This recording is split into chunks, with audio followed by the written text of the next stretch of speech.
It was a Monday Night Raw built around Liv Morgan. It truly was. It was a great show. This is things you might have missed. And before we get started, make sure you've hit the like button. And if you are new to the channel, hit the subscribe button too. It's free. So straight off, let's say it. Becky Lynch cheated. Becky Lynch held the rope and Becky Lynch retained the Raw Women's title. Honestly, this felt like Liv's night. It was great, by the way, to be in Conman167's live stream. See his viewership jump over 300 more viewers just to watch the main event together. Very, very fun indeed.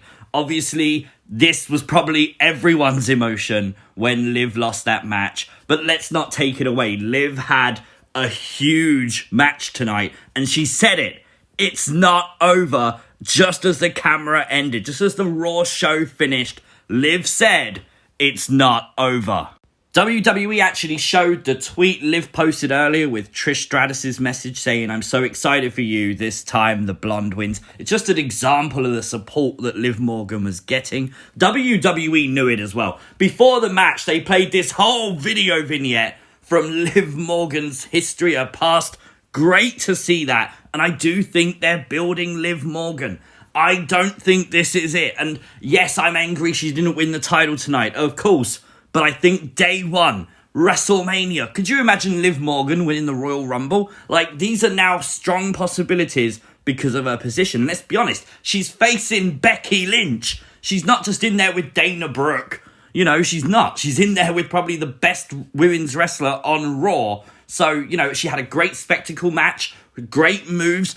I've never seen her do a suicide dive. Actually, I'm sure she has, but it was just great to see. The story was told. She was holding her arm. She was hurt throughout the match. And that kind of stuff helps not bury someone, as a lot of morons would already be claiming on Twitter. Nice to see WWE acknowledge the big main event from 17 years ago when it was Trish versus Lita. Of course, comparing Trish versus Lita to Becky versus Liv is massive for WWE. And you know what? All that hype, all that emotion that you felt during that match, that's what you should feel for a WrestleMania main event. And the fact we felt it tonight for a Raw main event, well done, WWE. I expected to be a lot more angry than what I was.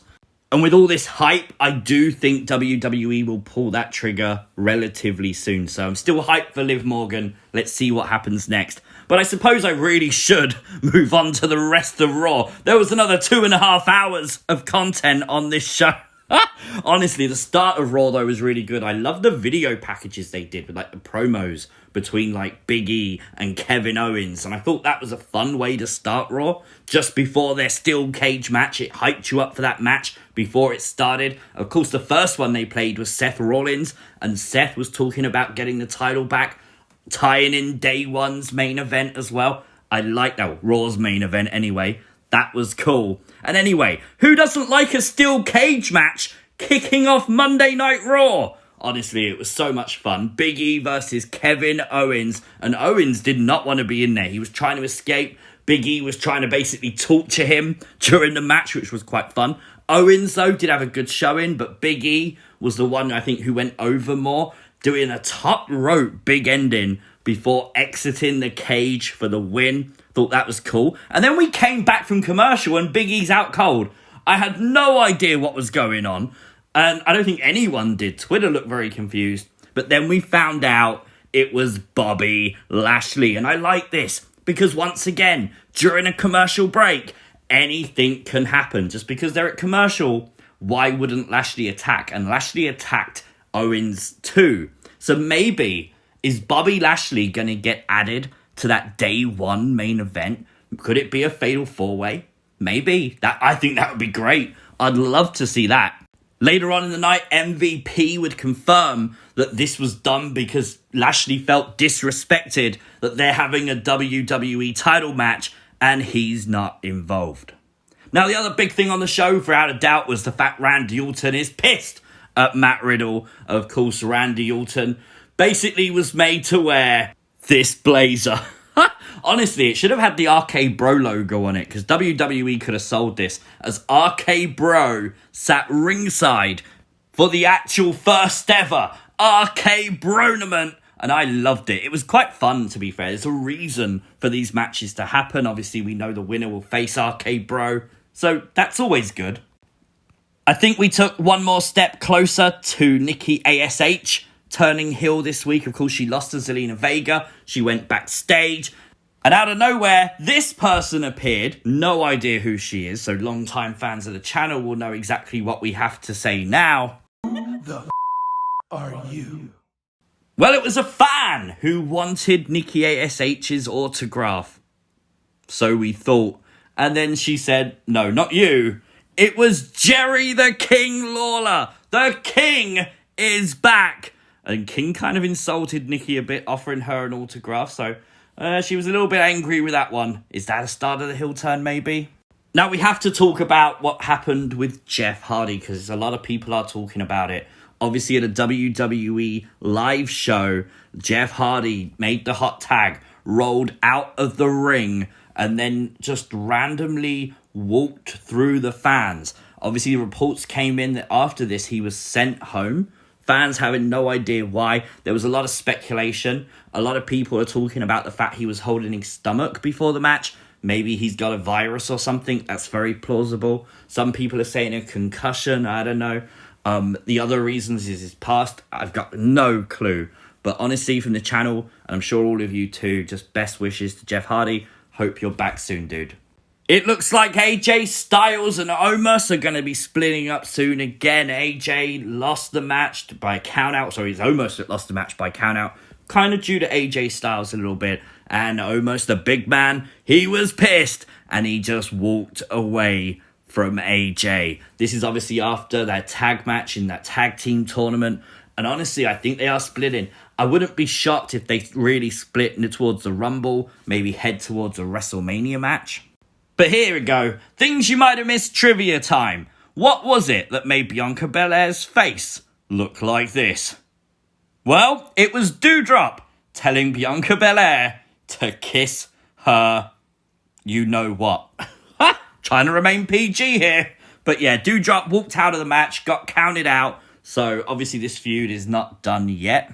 And on this stacked Raw, we even got a Miz TV with Edge. I was so happy to see Edge. Always happy to see Edge. Great to see Miz just sat there smug. I love heel Miz. It's absolutely brilliant. Nearly said heel Edge there. But of course, Edge did sort of make Miz fall over. I thought he tripped him, but no, he just sort of went to punch him and Miz fell on his backside. So strange, but still, nonetheless, great little segment. Otis laid out Riddle. I thought this was a cool moment, which I wanted to include, because obviously Alpha Academy lost their tag match and then proceeded to attack Riddle. So that's fun because it keeps them in the picture. It keeps their names relevant, even in defeat. So well done for that for WWE. And I have to admit, I'm loving the Vince McMahon segments with Austin Theory on Raw. They're really fun. He sort of offered Austin Theory a match this week, but he said because Austin Theory wasn't ready to go when he first walked into his office, unfortunately he couldn't do that. And of course Austin Theory then did not have a match, but Vince McMahon told him to impress him anyway, and Austin Theory had an idea. There is a massive sale on WWE Shop right now on their clearance section, including Fiend t-shirts, down to £3. This is Euroshop, obviously. WWE Shop will be a little bit different in dollars and everything, but their t-shirts are exactly the same. Their clearance section, there's Alexa stuff, Bianca Belair stuff, you name it. And also Finn Balor has a new Demon Prince t-shirt. I love the design of that. And speaking of Finn, it looks like we're going to get Finn Balor versus Austin Theory.